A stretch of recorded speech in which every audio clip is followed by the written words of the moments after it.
Qu'est-ce qui compte le plus pour l'homme? Qu'est-ce qui est le plus important pour l'homme que Dieu a créé? C'est ça la question qu'on se pose aujourd'hui. On va essayer de voir dès le commencement ce que Dieu dit dans sa parole. Le livre de la Genèse, au commencement, nous voyons ce qui compte le plus, ce qu'il a fait en faisant l'homme. Qu'est-ce qu'il a fait de différent, qu'il n'a pas fait avec d'autres êtres? C'est ça que nous allons essayer de voir aujourd'hui.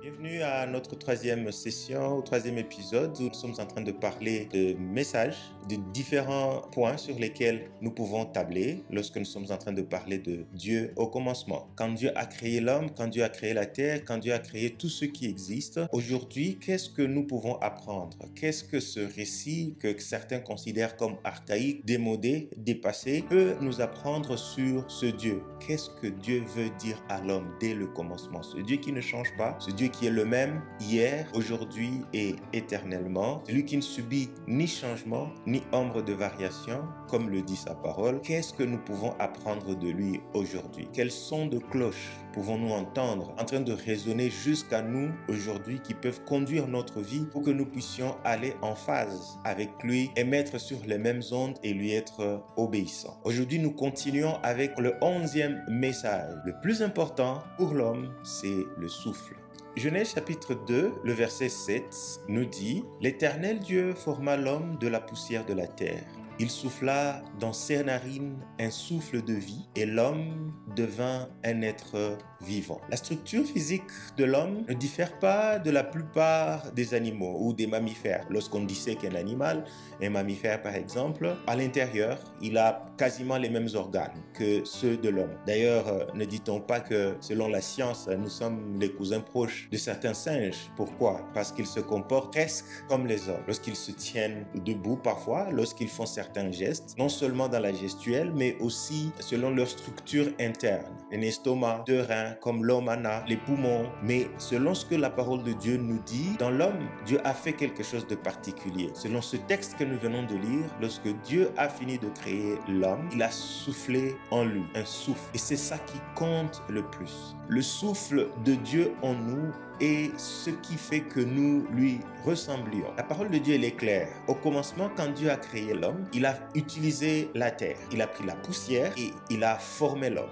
La partie visible de l'homme est faite de la terre ou de quelque chose de dérisoire. C'est pourquoi quand l'homme meurt, il retourne vers la terre. Pourquoi? Parce qu'il est inutile de le garder. Mais pourquoi? Si cet homme ou cette personne qui meurt va nous manquer, pourquoi devons-nous nous débarrasser de son corps? C'est que le plus important est parti. Le plus important dans la vie de l'homme, c'est quoi? C'est le souffle. Et c'est ce souffle-là qui fait de nous des personnes, qui fait de nous des individus avec différents caractères. Mais ils convergent tous, ces caractères qui sont différents, convergent tous vers une ressemblance qui est celle de Dieu. Une question que nous tous nous posons. L'essence de la vie, c'est chercher à répondre à la question de savoir pourquoi nous sommes là. Pourquoi nous existons. Nous avons vu dans les épisodes précédents que Dieu voulait avoir une relation avec lui. Il voulait des êtres qui lui ressemblent. Raison pour laquelle nous a donné son image. Il nous a prêté son image. Il a soufflé en nous son caractère pour que nous puissions lui ressembler, que nous puissions mener une vie de relation presque d'égal à égal, comme nous l'avons vu la fois passée. Mais pour arriver à cela, Dieu a mis dans l'homme son souffle. Dans la Bible, on parle d'un homme qui s'appelle Job. C'est une histoire fascinante d'un homme qui marchait avec Dieu, pour qui tout se passait bien et qui à un moment donné,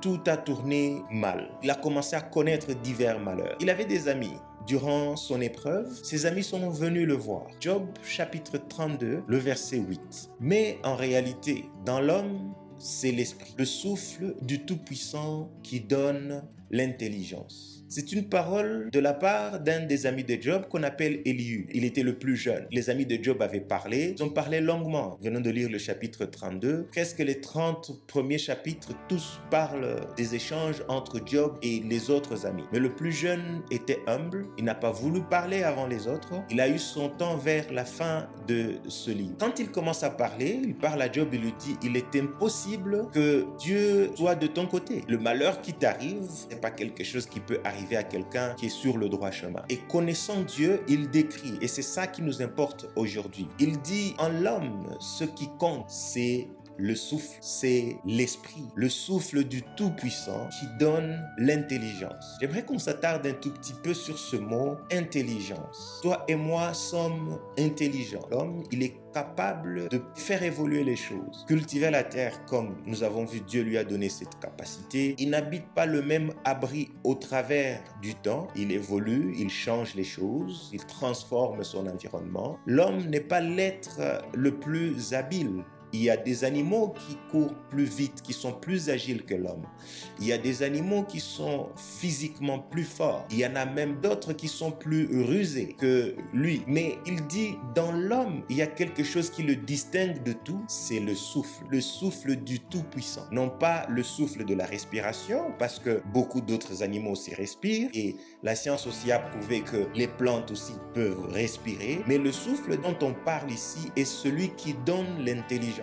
Alors c'est ça la chose qui compte le plus dans la vie d'un homme, c'est le souffle du Tout-Puissant qui donne l'intelligence, la sagesse, la capacité de pouvoir juger de manière adéquate des situations, de comprendre et de discerner le temps, de discerner les saisons, de savoir quoi faire et ne pas faire, de le faire de manière voulue et de manière consciente. Lorsque les animaux le font, c'est par instinct. Mais dans l'homme, au-delà de l'instinct, il existe quelque chose qui fait à ce qu'il fasse avec une volonté de pouvoir aller vers un accomplissement. On peut se dire, la saison culturelle a commencé, c'est le temps de cultiver, le temps de planter. Cette année, je planterai du blé. L'année qui suivra, ce sera du riz. Et ensuite, je vais laisser la terre en jachère pour pouvoir laisser la terre reprendre de ses forces et puis je ferai du mil. Et après, ça sera peut-être de l'élevage. Toutes ces choses, ça découle d'une intelligence, d'une analyse de la situation tout autour de lui pour prendre des décisions qui vont dans un sens qui lui donnera le plus d'avantages. Le psalmiste dit dans le livre de Psaume, chapitre 111, le verset 10, « La crainte de l'Éternel est le commencement de la sagesse. Que tous ceux qui l'observent ont une raison saine, que sa gloire subsiste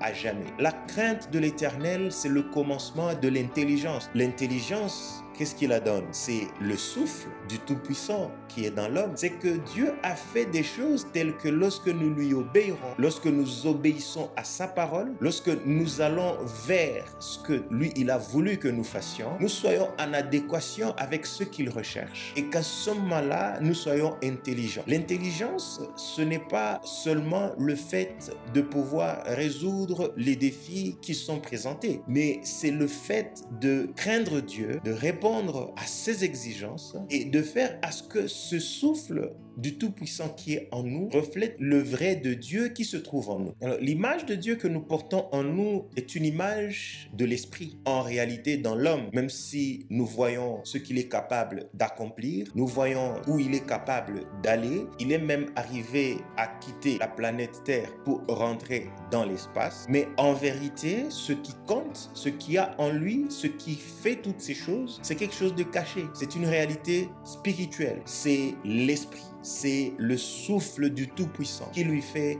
faire ça. Dès le commencement, c'est ce que Dieu voulait. Son souci grand de pouvoir communier avec nous, il voulait faire en nous donnant son image. C'était que nous portions son souffle, que nous soyons le porte-flambeau et que ce souffle-là soit la chose qui fasse tout. C'est ce qui fait à ce que l'homme soit merveilleux, comme nous l'avons vu la fois passée, que Dieu a créé l'homme d'une manière magnifique. C'est le souffle de Dieu, du Tout-Puissant qui est en lui, qui fait à ce qu'il soit différent. Nous ne pouvons pas nous mettre en avant parce que ce qui compte en réalité, c'est pas nous. Ce qui compte en réalité, c'est pas nos réalisations. Ce qui compte en réalité, ce n'est pas ce que nous pouvons représenter selon les hommes. Ce qui compte, c'est que le souffle du Tout-Puissant soit reconnu par nous, que c'est Dieu qui fait son œuvre dans nos vies. C'est notre responsabilité de retourner toujours vers Dieu comme un acte d'adoration, de lui dire: c'est toi que nous portons en nous. La parole de Dieu dit qu'il n'a pas voulu vivre dans des maisons faites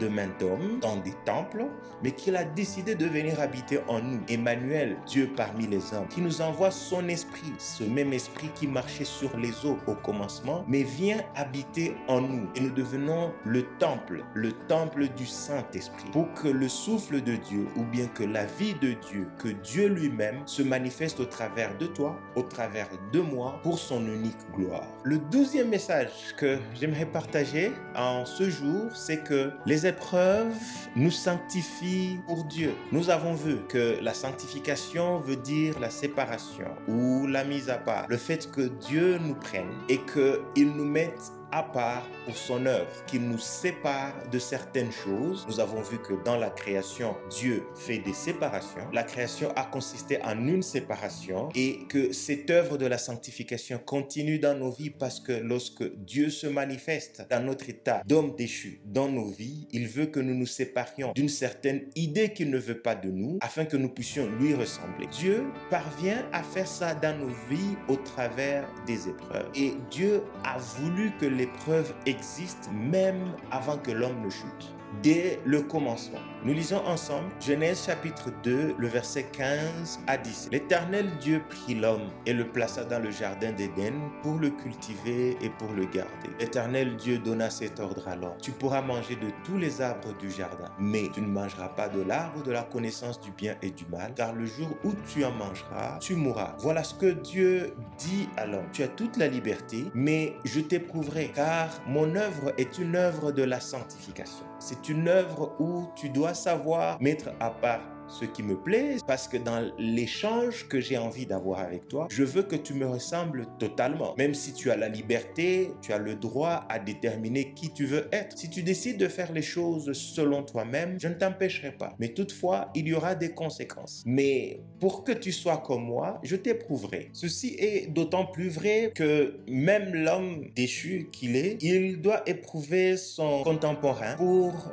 être capable de le qualifier pour quoi que ce soit. Par exemple, quand l'homme cherche du travail, il doit être interviewé, il doit être éprouvé. Lorsque l'homme échoue à une épreuve, il est disqualifié. Lorsqu'il parvient à réussir l'épreuve, alors il est accepté.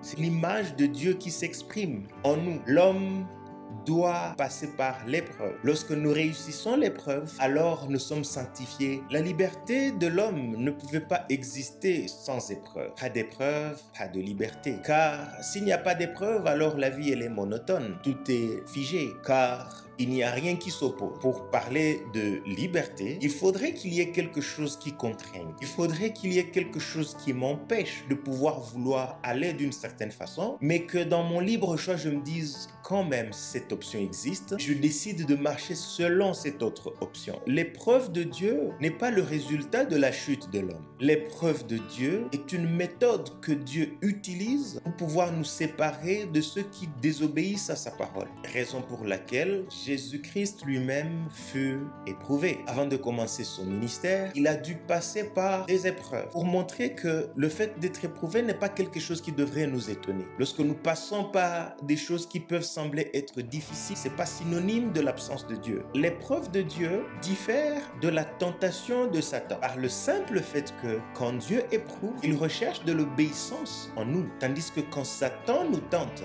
il veut que nous satisfassions notre ego. Il veut que nous répondions à nos pulsions qui vont finir par la désobéissance à la voix de Dieu. Alors si nous prenons l'image des caractères bibliques, par exemple, Job a été éprouvé par Dieu qui a accepté que des choses difficiles lui arrivent, mais cela a résulté dans une obéissance totale de Job. Tandis qu'une personne comme David a été tenté parce qu'il a cédé à ses pulsions et a péché. Et il s'est éloigné de la voie de Dieu, ce qui lui a coûté tellement cher. Il a dû se repentir, il a dû aussi faire face aux conséquences de son péché par la perte du fils qui est né de sa relation illicite avec Bathsheba, la femme d'Uri. Dieu n'a pas voulu une robotisation de notre nature. Dieu n'a pas voulu que nous répondions à son appel d'une manière figée, en nous forçant. Alors le chemin de la sanctification aussi n'est pas un chemin de la robotisation. Dieu ne va pas faire de nous des robots qui répondent à ses demandes d'une manière carrée, d'une manière scientifique, 1 + 1 = 2. Non, il va toujours nous laisser ce libre choix, il va toujours nous laisser ce libre arbitre qui fera à ce que l'amour que nous lui portons fasse à ce que nous choisissions simplement de rester de son côté. Alors pour résumer ce point, nous pouvons dire que conscience plus liberté de choix égale sainteté. Mais en toute chose, le Saint-Esprit de Dieu, ce souffle qui est en nous, va nous rendre capables toujours. Il est là pour voir notre état, pour voir si nous sommes prêts à obéir. Et là où nous avons des limites en tant qu'humains, nous donner la force et la capacité de pouvoir répondre de manière obéissante à la voix du Seigneur. Alors si nous aimons Dieu réellement, gardons ses commandements. Comme le dit Jean chapitre 14 verset 15, Jésus lui-même dit à ses disciples, « Si vous m'aimez, gardez mes commandements. » Alors le 13e point que j'aimerais partager en ce jour, c'est que Satan défie toujours la parole de Dieu. Le défi de ce que Dieu a dit, le défi de ce que Dieu a voulu dans nos vies, c'est ça l'œuvre de Satan. Genèse chapitre 3, le verset 1. Le serpent était le plus rusé de tous les animaux des champs que l'Éternel Dieu avait fait. Il dit à la femme, Dieu a-t-il réellement dit, vous ne mangerez pas de tous les arbres du jardin? Voilà, la ruse. Le serpent, ou qui est le caractère qui représente Satan dans ce récit de la création, il était le plus rusé. Satan, ou l'adversaire, ou l'ennemi, son rôle n'est rien d'autre que de nous tromper, que d'utiliser la ruse, de toute force, de toute manière, de nous tromper. Pour nous tromper, il n'a pas besoin de nous amener complètement quelque chose de faux dont nous allons nous rendre compte immédiatement en disant mais non, ça ne doit pas être vrai. Il est le plus rusé. Cette ruse qui fait à ce qu'il vient questionner ou défier ce que Dieu dit dans sa parole. Il approche la femme et lui dit, Dieu a-t-il réellement dit que? Est-ce que c'est vrai qu'il a dit ça? Et ça, c'est une arme d'attaque. C'est une arme de défi. C'est une arme que Satan ou l'adversaire utilise pour commencer à nous approcher. C'est pourquoi pour lui résister, il faut toujours utiliser cette parole de Dieu. Et c'est ce que Jésus a fait lorsqu'il a été éprouvé. Car notre rôle, c'est de faire comme Jésus a fait. Sachant que les épreuves viendront toujours dans nos vies. Sachant que nous aurons des défis au-devant de nous. Mais que le défi que Dieu nous a mis devant rencontrera un adversaire qui essaiera de défier ce qui est de Dieu pour nous. Et c'est là que souvent nous tombons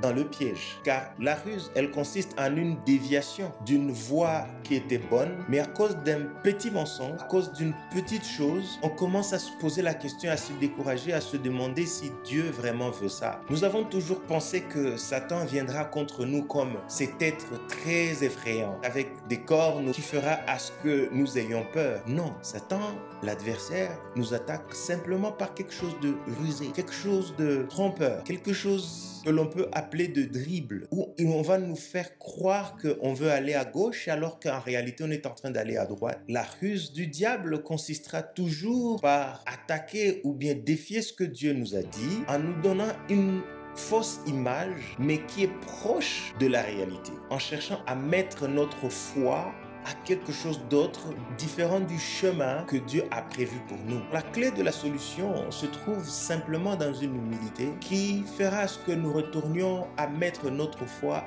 au Créateur, qui est l'autorité finale et qui sait le pourquoi il a dit ce qu'il a dit. Parce que Satan, lui, questionnera toujours, il défiera toujours ce que Dieu nous dit. Nous n'avons pas besoin de croire parce que nous avons nécessairement tout compris et tout maîtrisé, mais parce que celui qui a parlé ou celui en qui nous avons mis notre foi est digne de confiance. Nous voyons la manière de Jésus de répondre au défi de Satan à la parole de Dieu. Dans Matthieu chapitre 4, le verset 3 à 4, le tentateur s'étant approché lui dit, « Si tu es fils de Dieu, ordonne que ces pierres deviennent des pains. » Jésus répondit, « Il est écrit, l'homme ne vivra pas de pain seulement, mais de toute parole qui sort de la bouche de Dieu. » Comme je disais, le tentateur, il essaie d'amener quelque chose de rusé, une image fausse de la réalité, mais quand même proche de cette même réalité. Satan propose à Jésus de transformer une pierre en pain. Apparemment quelque chose de simple pour Dieu, s'il est Dieu, mais quelque chose de vraiment dérisoire, où on ne trouve rien de mal à faire. Si Jésus est Dieu,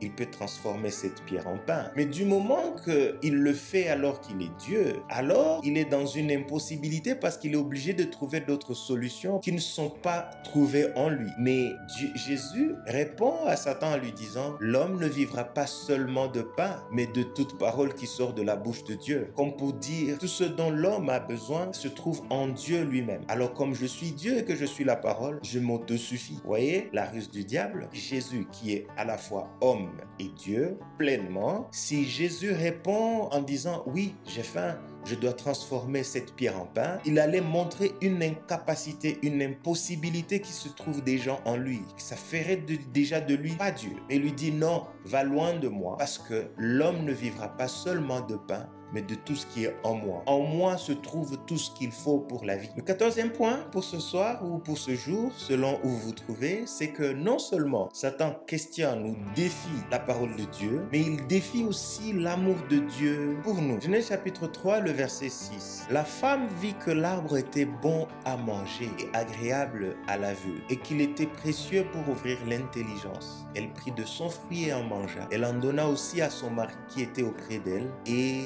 il en mangea. La femme qui est en conversation avec l'adversaire ou avec Satan, qui a été défiée par rapport à ce que Dieu a dit, rencontre maintenant un autre défi, c'est est-ce que ce Dieu vraiment m'aime? Pourquoi la femme se pose cette question? C'est que la femme trouve que l'arbre est bon à manger et qu'il est beau à voir. Alors, si ce Dieu m'aime, pourquoi m'empêche-t-il quelque chose de bon? Pourquoi un Dieu plein d'amour pourrait refuser que j'ai accès à ce qui me fait le plus plaisir? Et c'est là que se trouve un très grand défi pour l'homme. C'est que l'amour d'une part, l'amour de Dieu d'une part, ne peut jamais être dissocié à la vérité. Ce que Dieu dit est vrai. C'est dans son amour qu'il nous le dit. Mais ce n'est pas parce que la chose qu'il nous interdit ou bien le conseil qu'il nous donne nous interdit quelque chose qui nous fait plaisir qu'il ne nous aime pas. Nous voyons déjà que la femme fait son jugement final. Le verset 6 nous dit « La femme vit que l'arbre était bon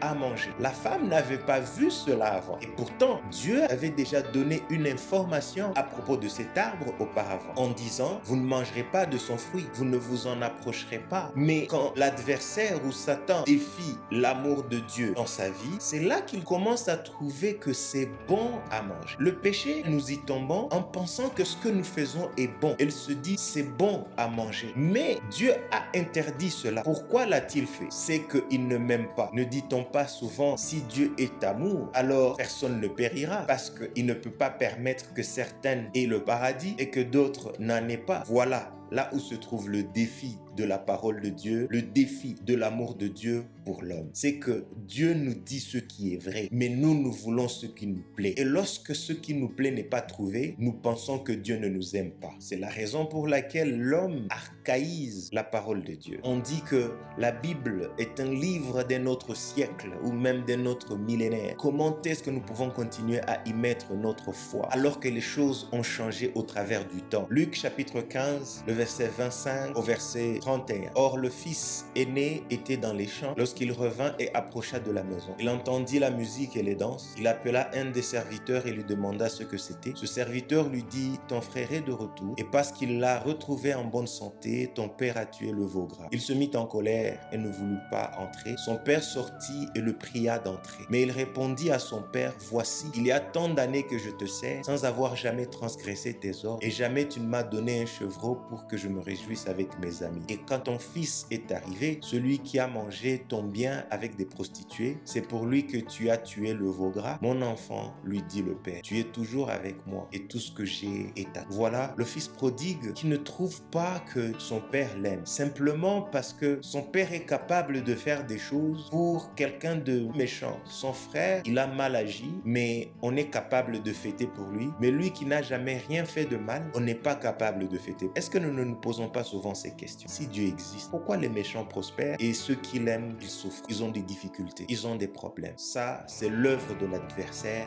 dans nos vies. C'est l'œuvre de Satan dans nos vies. Il veut questionner Dieu et son amour, sachant que cela n'est pas aujourd'hui seulement, mais dès le commencement. Même avant la chute de l'homme, Satan cherchait toujours à défier l'amour de Dieu dans la vie de l'homme. Le 15e point, le dernier pour ce jour, c'est Dieu qui trouve l'homme et non l'inverse. Dieu est le créateur, l'homme est la créature. L'homme s'est perdu, a perdu le chemin de la voie de Dieu, parce que dans son libre choix, il a décidé de suivre ce qu'il voulait. Mais dans le plan de la rédemption, c'est Dieu qui cherche et qui trouve l'homme, parce que c'est Dieu qui exprime son amour en premier envers nous. Il lui dit que c'est Dieu qui nous a aimés le premier. Nous sommes en train simplement d'apprendre à l'aimer comme lui aussi nous a aimés. Genèse chapitre 3, le verset 9 à 10 nous dit: Mais l'Éternel Dieu appela l'homme et lui dit: Où es-tu? Il répondit: J'ai entendu ta voix dans le jardin et j'ai eu peur parce que je suis nu et je me suis caché. L'homme se cache parce qu'il est nu. Mais c'est qui est en train de le chercher, de poser la question où est-ce qu'il se trouve? C'est Dieu. L'homme, après avoir péché, n'a pas eu le réflexe de retourner vers Dieu, de se dire: je viens de faire quelque chose de mal, je dois aller rapidement vers ce Dieu qui m'a créé pour qu'il puisse fixer ceci. Non, il s'est caché. La nature de l'homme, c'est de s'éloigner de Dieu davantage lorsqu'il tombe dans le mal. Mais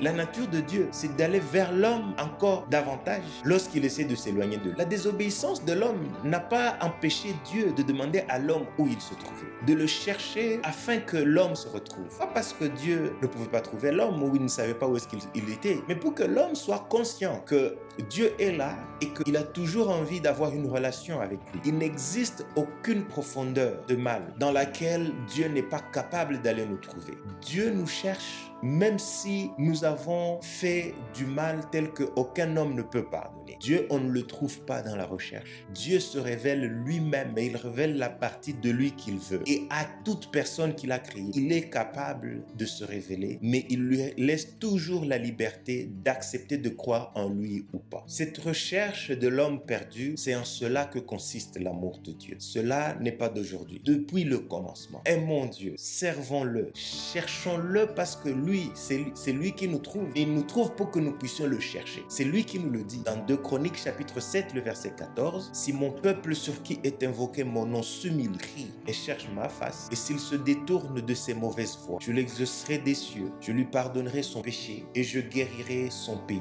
Voilà ce que Dieu fera de toi, de moi. C'est que si nous le cherchons, il a donné son Fils pour nous trouver. Il a tant aimé le monde qu'il a donné son Fils afin que quiconque croit en lui ne périsse point. Alors si nous acceptons de le chercher au travers de cette voie qu'il a mise en place, alors il va nous exaucer des cieux. Que Dieu nous garde, que Dieu nous fortifie. Je vous invite à suivre les vidéos précédentes pour ceux qui n'ont pas pu. Repassez dans tous les points que nous avons couverts. Nous venons de parler de 15 points avec cet épisode, mais nous avons 2 précédents épisodes où nous avons parlé des 10 premiers points ou de 10 messages ou de 10 différentes manières dont Dieu nous parle au travers des messages que nous discernons au commencement. Que Dieu vous garde, que Dieu vous bénisse et à la prochaine.